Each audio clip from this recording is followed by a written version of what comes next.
तो फ्रेंड्स आज हम मेमोरी को सॉल्व करेंगे। फ्रेंड्स जो भी विद्यार्थी कंप्यूटर एचएससी की तैयारी हरियाणा स्टाफ स्कूल से सीईटी का पेपर पास करना चाहते हैं फ्रेंड्स, तो फ्रेंड्स जो भी क्वेश्चन मैं आपको करा रहा हूँ फ्रेंड्स वो सारे के सारे देखो फ्रेंड्स, मोस्ट इंपॉर्टेंट आपके सामने ग्राम सचिव में, क्लर्क के पेपर में।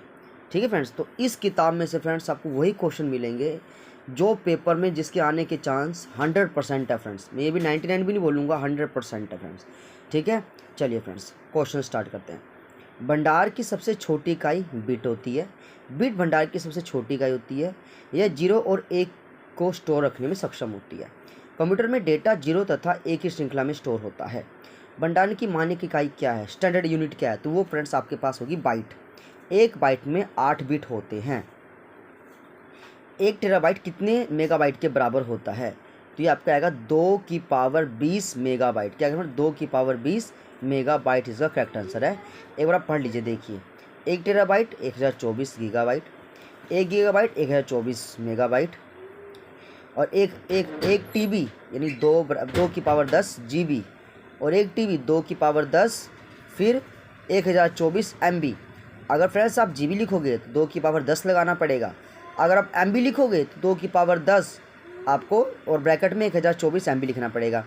अगर आप 1 टेराबाइट बताओगे तो 2 की पावर 10 गुना 2 की पावर 10 फिर एमबी यानी 2 की पावर 20 एमबी का करेक्ट आंसर है।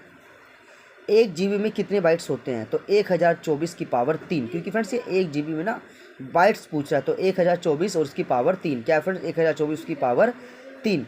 इसको तो पढ़ लीजिए। देखिए फ्रेंड्स, कहता है 1 एमबी बराबर 1024 केबी के होता है। 1 केबी में 1024 बाइट होते हैं। ठीक है फ्रेंड्स, तो 1 जीबी में कितने बाइट होंगे, तो देखिए 1 2 3 यानी इसकी पावर 3। तो ये आपका करेक्ट आंसर हो जाता है फ्रेंड्स। चलिए नेक्स्ट क्वेश्चन करिए। कंप्यूटर की मुख्य मेमोरी इनमें से कौन सी होती है, तो जो फ्रेंड्स रैम होती है, random access memory, primary memory, main memory. तो ये फ्रेंड्स आपके पास जो होती है ये क्या होती है, आपकी जो है मेन मेमोरी होती है। देखो रैंडम एक्सेस मेमोरी कंप्यूटर की मुख्य मेमोरी होती है, क्योंकि सीपीयू को सीधा डेटा भेज सकती है और डाटा प्राप्त भी कर सकती है। सीपीयू उसी डाटा पर कार्य कर सकता है जो रैम में हो अथा यह मुख्य भंडारण हो। ठीक है, क्वेश्चन क्या है फ्रेंड, देखिए सीपीयू उसी डाटा पर कार्य कर सकता है जो रैम में हो और ये मुख्य भंडारण होती है। और फ्रेंड्स कंप्यूटर को ऑन करने के लिए बच्चे आपको रैम मेमोरी की आवश्यकता होती है। और फ्रेंड्स जब आप कंप्यूटर में कोई भी काम करते हो, ठीक है फ्रेंड्स, जब तक आप काम कर रहे हो तो डाटा सारा कहाँ सेव रहता है, रैम के अंदर। जैसी लाइट चली जाएगी आपका डाटा रैम से उड़ जाएगा। कौन सी भंडारण इकाई सबसे तेज सीपीयू को डेटा भेज तथा सीपीयू में डेटा ग्रहण कर सकता है, तो रजिस्टर इसका करेक्ट आंसर है। थोड़ा पढ़ लो, देखो फ्रेंड, भंडारण की सबसे तेज तथा सबसे छोटी इकाई, भंडारण की सबसे धीमी तथा बड़ी इकाई हार्ड डिस्क का फ्रेंड्स। ठीक है, देखो भंडारण की सबसे तेज जो है और सबसे छोटी वो तो रजिस्टर हो जाएगा, और सबसे धीमी और बड़ी वो हो जाएगा आपका हार्ड डिस्क। तो पेपर में किसी एंगल से पूछ सकते हैं, सबसे तेज रजिस्टर मेमोरी, सबसे सुस्त मेमोरी तो हार्ड डिस्क।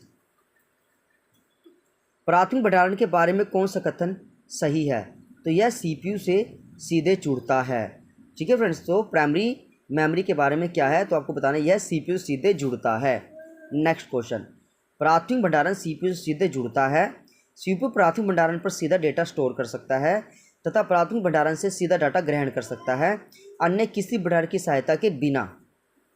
इनमें से कौन सी वोलेटाइल मेमोरी होती है, तो फ्रेंड्स ये हो गया रैंडम एक्सेस मेमोरी। एक टेम्प्रोरी मेमोरी होती है फ्रेंड्स, जब तक काम कर रहे हो डाटा सेव रहता है, जैसे ही आप कंप्यूटर बंद करोगे बिना सेव के डाटा आपका खत्म हो जाएगा। स्टैटिक रैंडम का प्रयोग किया जाता है, तो फ्रेंड्स स्टैटिक रैंडम का प्रयोग करते हो कैश मेमोरी के रूप में। फ्रेंड देखो इसमें कितनी अच्छी बात लिखी हुई है, रैंडम एक्सेस मेमोरी एक वोलेटाइल मेमोरी है। इसका अर्थ यह है कि पावर के ऑन ऑफ होने पर इसमें जो डाटा इकट्ठा है वो नष्ट हो जाता है। कंप्यूटर को दोबारा ऑन करोगे तो आपको जो भी एप्लीकेशन उस पर चलाया जाता है वह रैम में आता है। देखिए फ्रेंड्स, स्टैटिक रैम को बार बार रिफ्रेश नहीं करना पड़ता, जिससे यह अधिक समय तक अपने डाटा को नष्ट नहीं होने देती। यह कम पावर का प्रयोग करती है। इन्हीं गुण के कारण इसका प्रयोग कैश मेमोरी में होता है। तो फ्रेंड्स किसको बार बार रिफ्रेश नहीं करना पड़ता, एस रैम को, यानी स्टैटिक रैंडम एक्सेस मेमोरी को। कंप्यूटर में कैश मेमोरी की आवश्यकता है, तो कैश मेमोरी क्या काम करता है, तो ये सीपीयू और रैम के बीच में अंतर को, मतलब डिफरेंस को कम करता है, इंफॉर्मेशन को, उसके आउटपुट को, उसके रिजल्ट को जल्दी कंज्यूमर तक पहुंचाता है फ्रेंड्स। कंप्यूटर में कैश मेमोरी की क्या आवश्यकता है, सीपीयू तथा रैम के बीच की गति के अंतर को कम करना। चलिए फ्रेंड्स नेक्स्ट पढ़ते हैं।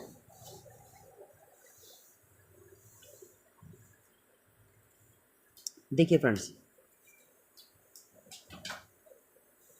सीपीयू की गति रैम के मुकाबले बहुत अधिक होती है। सीपीयू जिस गति से डेटा लेना चाहता है उस गति से रैम डेटा नहीं भेज पाता। इसी गति के अंतर को कम करने के लिए सीपीयू तथा बीच के तेज गति की मेमोरी लगा दी जाती है, जिसे हम कैश मेमोरी कहते हैं। कैश मेमोरी का प्रयोग किया जाता है सीपीयू और रैम के बीच में। ईप्रोम क्या है फ्रेंड्स, इसकी फुल फॉर्म पूछी है आपसे, तो इसका आएगा erasable program read only memory. अब देखो ना, जो भी मैं क्वेश्चन करा रहा हूँ ना फ्रेंड्स, जिस कैंडिडेट की इस बार सीटी की पूरी तैयारी है, मतलब जिसने लगातार 2 साल 3 साल से लगा पड़ा तैयारी करने में, उसको पता है इस क्वेश्चन की क्या वैल्यू है और ये क्वेश्चन किस लेवल तक एचएससी के कंट्रोल में होते हैं। तो ठीक है, तो ये क्वेश्चन वो क्वेश्चन है जो फ्रेशर कैंडिडेट है उनको तो ऐसे क्वेश्चन में रट्टा लगा लेना चाहिए, बहुत काम के क्वेश्चन है फ्रेंड्स ये। और देखिए, कंप्यूटर में किस भंडारण का प्रयोग उस डेटा को स्थायी रूप से स्टोर करने के लिए किया जाता है जो कंप्यूटर को स्टार्टर करने के लिए चाहिए, जो कभी नहीं बदलता। तो फ्रेंड्स रोम आपने पढ़ा, रीड ओनली मेमोरी फ्रेंड्स, है ना। ये तो नॉन वोलेटाइल मेमोरी होती है, एक बार डाटा इकट्ठा कर दिया ये ज़िंदगी भर इसमें रहेगा फ्रेंड्स। कहता है रीड ओनली मेमोरी कंप्यूटर का भंडारण है जो डेटा का स्थायी रूप स्टोर करता है। कंप्यूटर को अपने बेसिक कार्यों के लिए जो प्रोग्राम चाहिए होते हैं वे रोम में होते हैं। रोम के डेटा के अनुसार कंप्यूटर कार्य करता है तथा रोम के डेटा को कभी बदला नहीं जा सकता। हार्ड डिस्क की गति को नापने की यूनिट कौन सी है, तो ये है आरपीएम। आरपीएम ये फ्रेंड बहुत इंपॉर्टेंट है भाई, किसकी गति को किस में मापते हैं। तो फ्रेंड्स थोड़ा इसको ध्यान से देखिएगा, हार्ड डिस्क की गति मापनी, भाई हार्ड डिस्क कितनी गति से काम कर रहा है, तो ये आरपीएम होगा, रोटेशन पर मिनट। क्या फ्रेंड्स, रोटेशन पर मिनट्स, क्या है, रोटेशन पर मिनट। डीवीडी की फुल फॉर्म क्या है, डिजिटल वीडियो डिस्क, क्या डिजिटल वीडियो डिस्क। अगला देखिए, एक नॉर्मल ब्लू रे डिस्क की बढ़ाने क्षमता कितनी होती है, तो बीआरडी की क्षमता जो होती है, एक मेमोरी जो होती है वो होती है 25 GB। ब्लू रे डिस्क को डेटा स्टोर करने के लिए उपलब्ध एडवांस डिस्क है। बीआरडी का प्रयोग मुख्य हार्ड डेफिनेशन और अल्ट्रा डेटा डेफिनेशन वीडियो को स्टोर करने के लिए किया जाता है। इसमें 25 GB, 50 GB, 100 GB, 128 GB तक की क्षमता आ जाती है बीआरडी के अंदर फ्रेंड्स, यानी ब्लू रे डिस्क में। चलिए अगला क्वेश्चन पढ़िए फ्रेंड्स। डैश बिलियन कैरेक्टर्स को दर्शाता है, तो ये आएगा गीगाबाइट्स। गीगाबाइट्स बिलियन कैरेक्टर को दर्शाता है, गीगाबाइट्स बिलियन कैरेक्टर को दर्शाता है। चलिए फ्रेंड्स, आपके नॉलेज के लिए बहुत बढ़िया बढ़िया इंडेक्स पढ़ लीजिए। क्या है, 1 किलोबाइट में 1024 बाइट्स होते हैं, 1 MB में 1024 KB होता है, ठीक है। या फिर आप ये बोल सकते हो 1 MB में 1024 की पावर 2 बाइट्स होती है, 1 गीगाबाइट में 1024 MB होता है। या आप ये कह दो, अगर आपको उसको बाइट्स में बांटना है तो इसके ऊपर 3 लगा दो, पावर ऑफ बाइट्स में आ जाएगा। मिलियन बाइट्स या करैक्टर, ये क्या, बिलियन बाइट्स या करैक्टर की रिफॉर्म में इसको मापा जाता है। 1 बाइट के आधे भाग को क्या बोलते हैं, उसको निब्बल कहते हैं फ्रेंड्स। 1 बाइट बराबर 8 बिट के, 1 बाइट बराबर 8 बिट के, 1 बाइट कितना होता है, और 1 निब्बल होता है 4 बिट के फ्रेंड्स, बहुत इंपॉर्टेंट है फ्रेंड्स। 1 बाइट 8 और 1 निब्बल 4 बिट के। वह टेम्पोररी मेमोरी कौन सी है जो प्रोसेसर को हाई स्पीड डेटा एक्सेस मुहैया कराती है, तो इसका आएगा कैशे मेमोरी। क्या आएगा फ्रेंड्स, कैशे मेमोरी। इनमें से कौन सी मेमोरी के माप की इकाई नहीं है, TB, PB, GB, DB। तो देखिए, टेराबाइट, पेटाबाइट, गीगाबाइट, DB तो फ्रेंड्स कोई इकाई नहीं होती, गलत हो जाएगा आपका। 220 बाइट्स इनमें से किसके बराबर है, तो 220 बाइट्स होगा 1 MB के बराबर है। अब क्या बोलोगे, 1 MB बराबर 220 बाइट्स, 1 MB बराबर 220 बाइट्स। कैसे करना है इसको, देखिए फ्रेंड्स, यहाँ पे 1024 गुना 1024 बाइट्स, यानी 2 की पावर 10, 2 की पावर 10 बराबर 2 की पावर 20 बाइट्स, इसका करेक्ट आंसर हो जाएगा। एक फ्लॉपी डिस्क नियंत्रण बोर्ड रिबन केबल में तारों की संख्या होती है 33। कितनी होती है फ्रेंड्स, 33 होती है। 17 इंच के रंगीन मॉनिटर वाले पीसी को यूपीएस की आवश्यकता होती है, तो 600 वोल्ट एम्पियर। कितनी होती है, 600 वोल्ट एम्पियर, 600 वोल्ट एम्पियर। चलिए फ्रेंड्स, अब थोड़ा नेक्स्ट भी पढ़ लीजिए एक बारी। डैश मेमोरी परिपथ एक प्रकार का प्रकार है जो बूट लोडर जैसे कंप्यूटर सिस्टम और सॉफ्टवेयर को धारण करता है। तो इसका रोम आंसर आएगा रीड ओनली मेमोरी। देखिए इस मेमोरी में संचित डेटा को सीपीयू केवल रीड कर सकता है तथा सीपीयू इस डेटा के अनुसार कार्य करता है।